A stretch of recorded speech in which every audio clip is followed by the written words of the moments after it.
And here we go. Batman. I was 8 years old when I first saw this movie. My whole family and I went to our local theater to see Batman, and what I remember was that the line was around the block.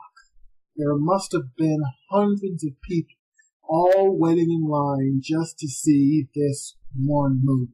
There was so much marketing, so much hype around this film, that it was like you weren't just watching a movie, you were attending some kind of event. It was like you had to see Batman because if you didn't, you would feel left out of something. I used to think of Batman as just another bombastic Hollywood blockbuster, but recently I've come to appreciate this film as a dark, bizarre, imaginative piece of popular culture. Batman has been adapted in several different formats all throughout the 20th century, from a radio show to a 1940s movie serial, even to a campy TV series in the 1960s.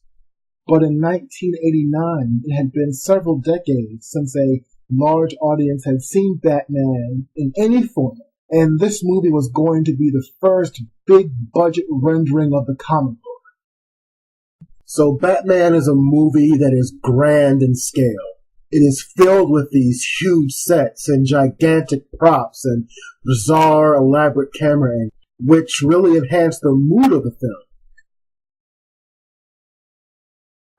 What first hit me when watching this film was its look. Batman is a terrific looking movie. In designing the look for Gotham City, the film's art director Anton Furst seems to have borrowed from German expressionist films such as Fritz Lang's Metropolis. Metropolis is a silent film set in a dystopian future. The set design is famous for its high angular buildings and exaggerated architecture. Like the city space of Metropolis, Gotham City has a collision of styles and time periods. And, like the film Metropolis, the film's climax takes place atop a giant Gothic cathedral. So the result is, Gotham City is given a very dark, industrialized look. The city is composed of factories, lavish skyscrapers, and other signs of a highly mechanized society. The audience's point of view is constantly being drawn upward, almost deliberately dwarfing the film's characters. Supplementing the art direction of this film is Batman's choice in cinematography. This film is filled with colors like navy blues, dark purples, and of course the color black. But the atmosphere of the movie is reminiscent of classic Hollywood film noirs. Film noir is a term that describes many crime pictures from the 1940s and the 1950s. Noir movies are known for their dark urban settings and their unconventional lighting choices. Film noir does translate into, I think, dark film. Most noirs are filled with morally ambiguous characters. The lead characters are people who blur the line between what is right and what is wrong.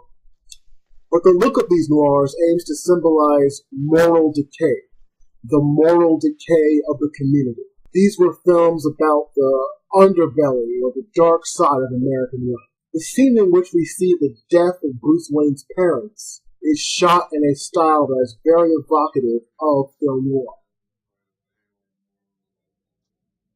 So this is a great example of how a film can adapt something from an entirely different medium, in this case, a comic book. The film brings the comic book to life through this visual referencing to film noir and expressionism.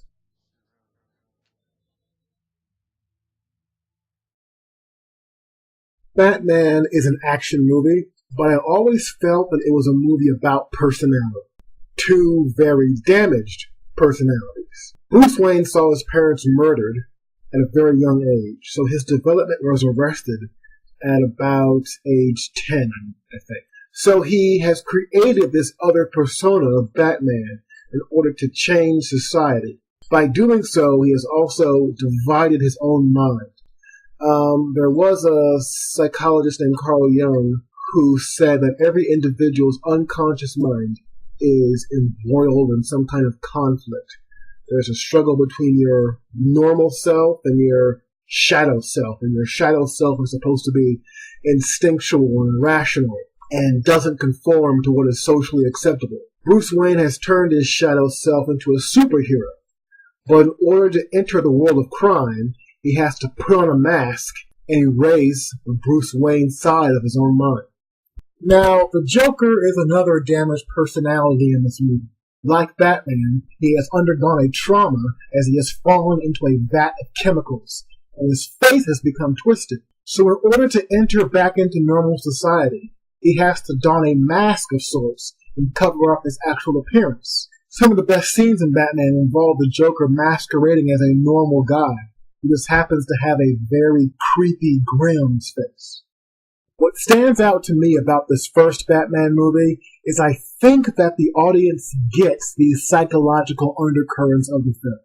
The viewers get that there's something more to it, that there's something more to this movie than just what's on the surface. If you want to know what my favorite scene in this film is, it's the scene where Batman and Joker confront each other on the roof of Gotham Cathedral. Here, the film has stripped away all the flashy explosions and hardware, and we are left with just two psychotic men in a dark room confronting one another. As good a film as I think Batman is, the movie's financial success was largely due to its skilled marketing campaign. We should remember that Batman isn't just a movie. More accurately, it's a product.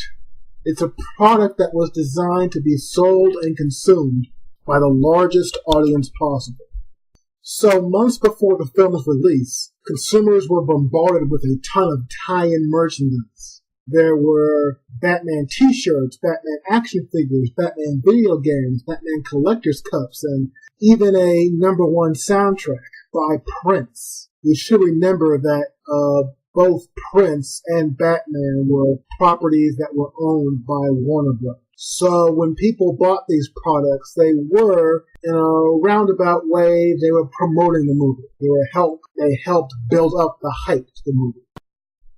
The movie made about $40 million on opening weekend, which was a record haul back in '89. But the studio did something very strange afterwards. They released the movie on VHS only a few months afterwards because they wanted the film out in time for the Christmas season. So this set a pattern in which a movie would skip those second-run theaters and go directly to video. I don't know how many people remember those second-run theaters that only cost about 99 cents a ticket back in the 80s, but Batman's success really foreshadowed their decline. I have to mention that almost 15 years after Tim Burton's film, director Christopher Nolan reimagined Batman in a very entertaining series of movies with Christian Bale. In my opinion, Nolan's Batman movies are a better movie. But Burton's Batman movie has a style and spirit all of his own.